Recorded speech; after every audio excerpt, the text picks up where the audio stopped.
We just arrived in Hendersonville, North Carolina at Papa's and Beer. I've done this job, I don't know how many times, over how many years, but they keep calling me, so I'm gonna keep on doing it. It's a simple parking lot project. And it is almost always the same spots that hold water. We're gonna see just how bad it is this year. It's not bad. This is always the worst hole. I think I'll just throw the rippers down on the box blade real quick, rip it up, and then we'll give it a quick grade.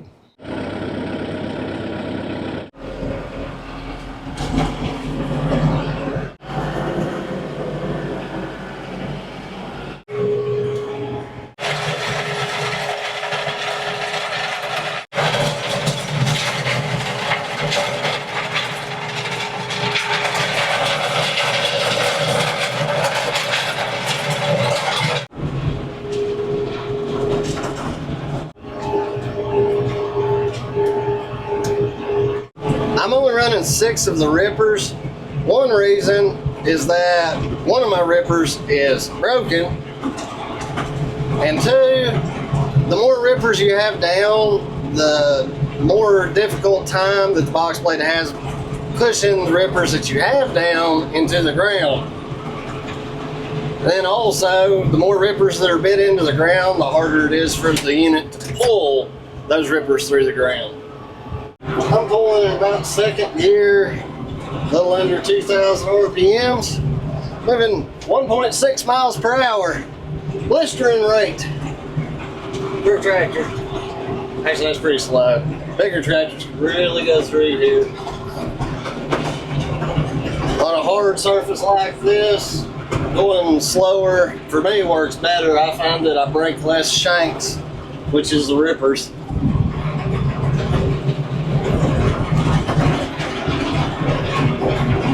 Good bit of advice that I think I can give. Always, always, always give your repeat business and repeat customers priority and work them in. Doesn't matter what it takes, work them in as quick as you can. So when the economy slows down, more than likely, they'll be what keeps you afloat.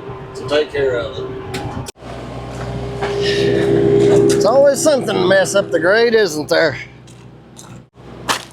Look at that. Looks like brand new road bond. I know for a fact there's about 6 inches of road bond on here because the first time I built this parking lot, that's what I put down. I've gotten the entire parking lot ripped up. It's already looking pretty slick.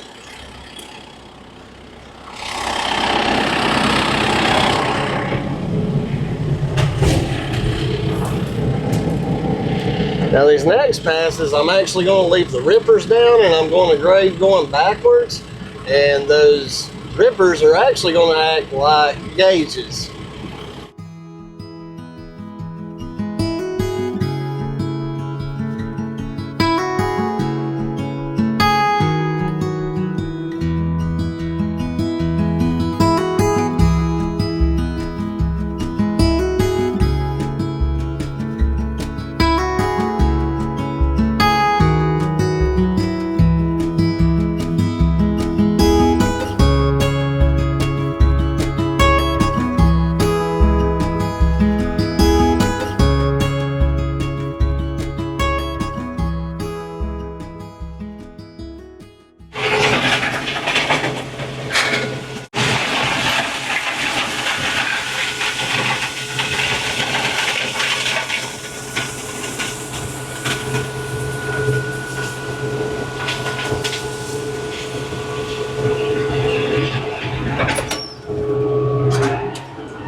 we just checked in with the customer, looked at the job together.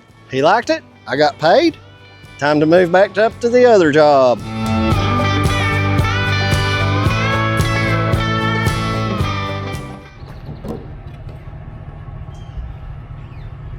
Oh, there goes some fuel.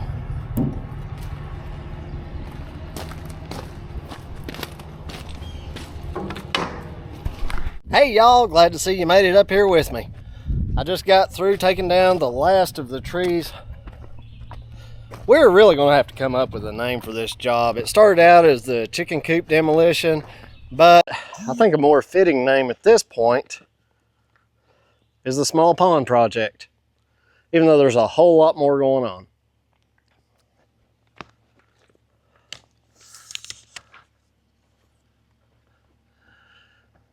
That little spot right there cleared up really nice, I think. I went through with the chainsaw and cut everything into segments. Now, the last episode, you guys got to see how it goes when I dismantle a tree only using the excavator. This time, I went through and cut everything into segments that I know I can get between those two big trees. I've cut the brush loose. This is all from one tree. It was down here. There's that guy's stump. The only tree I got left is that one right in front of us that splits, that has the power line running through the limb. We'll save that guy for tomorrow. Now that we've established that everything is laying that way or that way down at the end, you guys can make your own decision which one of these to work best for you, as far as whether you want to rip these trees apart with your machine or if you want to run through and cut it up. Sometimes observation is the best teacher. So I'll let you guys just watch me work as far as picking all of this stuff up and see which one you think works best. Right now I'm only running at 3/4 throttle. See, I got a piece of brush stuck in there. And it's going to be kind of a pain, so let's see if we can get it out. Good. It snuck in on me. I'm going to run it up here with the top.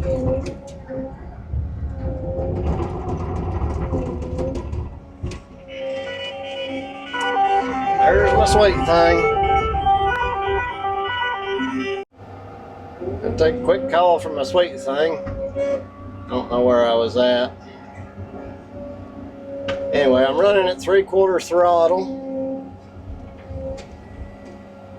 I'm gonna line all this up where it's easier for me to run in here and grab it with the grapple.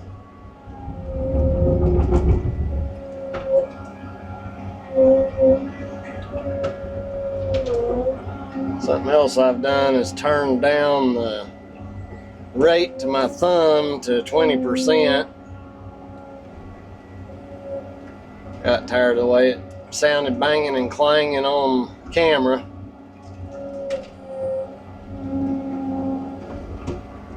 Feel like I'm about to pull a limb in here with me.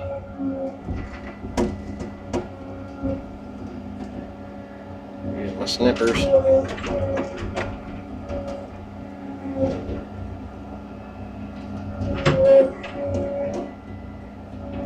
Yeah, them small ones will break off pretty easy.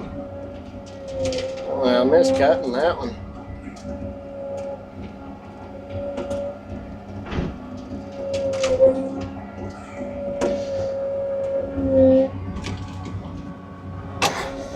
Headset's clanging now. Seems like I just can't get this quiet enough for you folks. So start another bundle.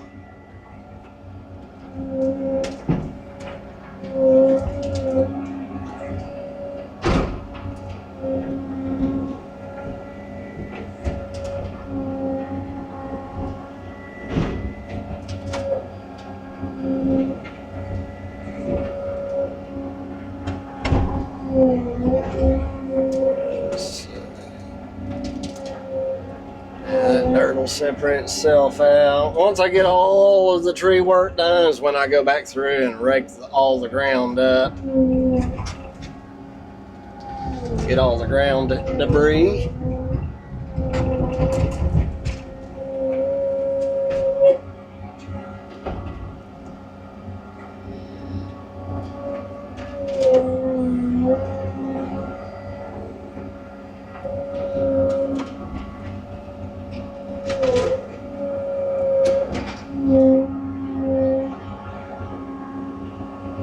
Let's see, I missed one. I see, if you just got a couple of little bites like that, I wouldn't take time to swing and pick them up separate just yet. I'd just get them with the grubbins, especially if they're real little. Make us a stump pile over here.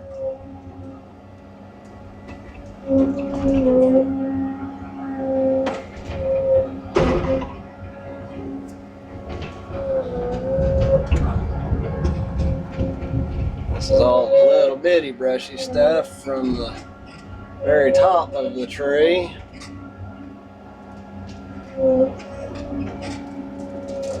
See how clean that comes.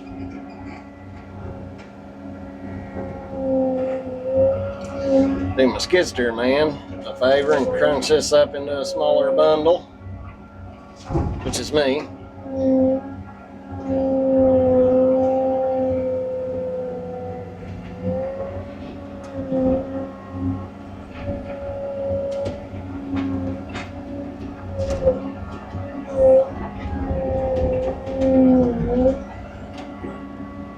I purposefully laid these trees down in a line because then, once you cut them up, each segment that's side by side is the same size. So it's like, that's great firewood. That would be amazing because it's small enough that once you block it up, it's easy to handle and it's easy to split.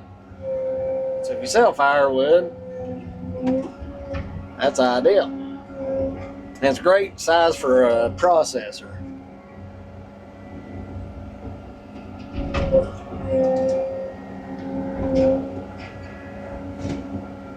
Yeah, I think that's about the same size too.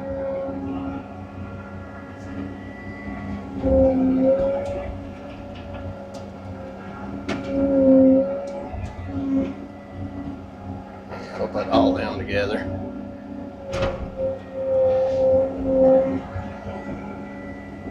I'm stacking all the decent firewood over here. Kind of everything together. This stump was just a little bit too heavy for the skid steer to lift with all the dirt on it.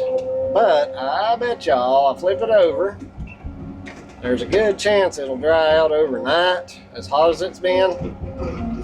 And I'll be able to drop it a couple of times tomorrow, get that dirt off of it, and I may be able to carry it. Maybe. But I won't hold my breath.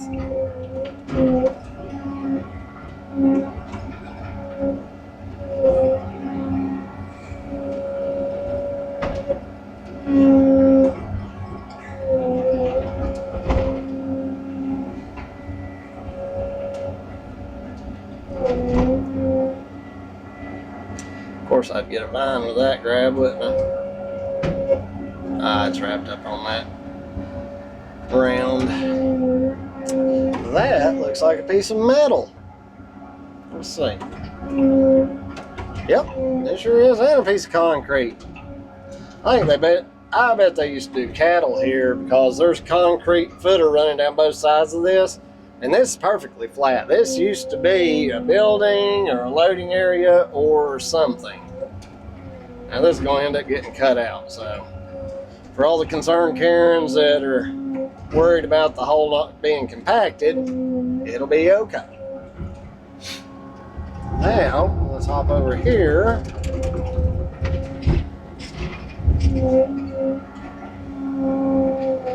Oh, Todd, you didn't get that one cut through, did you?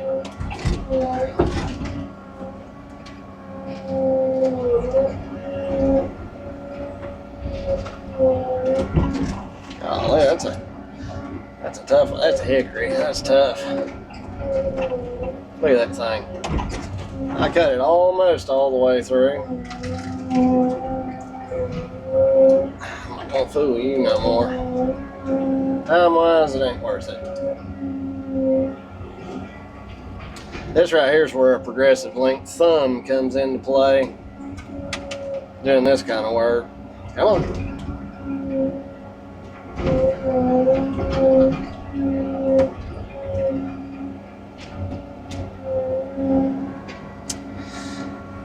Yeah, it's borderline too small, but it'll be okay. Okay. Time to move on. I'm ready to go home and play with my youngin'.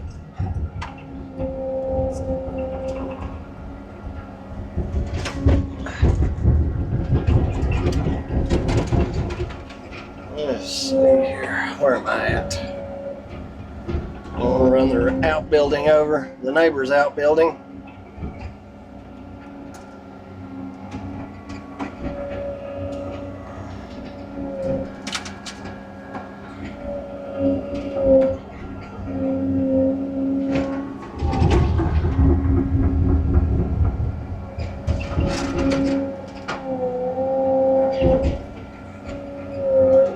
How you set yourself up can make a big difference on whether things go easily or not so easily. Let's see, that one goes there. Yeah, we'll burn all this. This is just a bunch of garbage. See, I want to line them up, the ends up pretty evenly. That way I'm not breaking off a bunch of debris as I carry this stuff. I thought I missed a piece. Come on.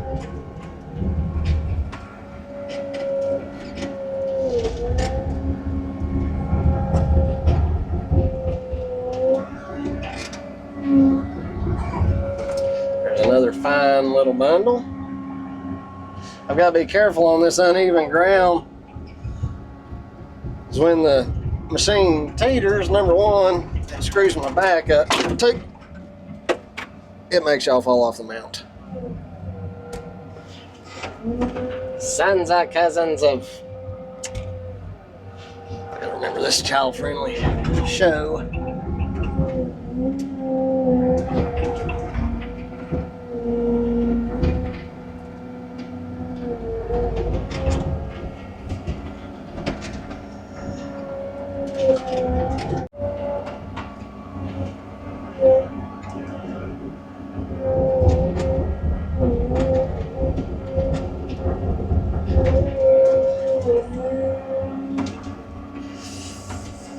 Yep, didn't get that one all the way through too good. Oh, am I going to be able to do it? Yes. Yes. Got them done. So I'll leave enough room on the road for the neighbor to circle through. Now isn't that nice and neat?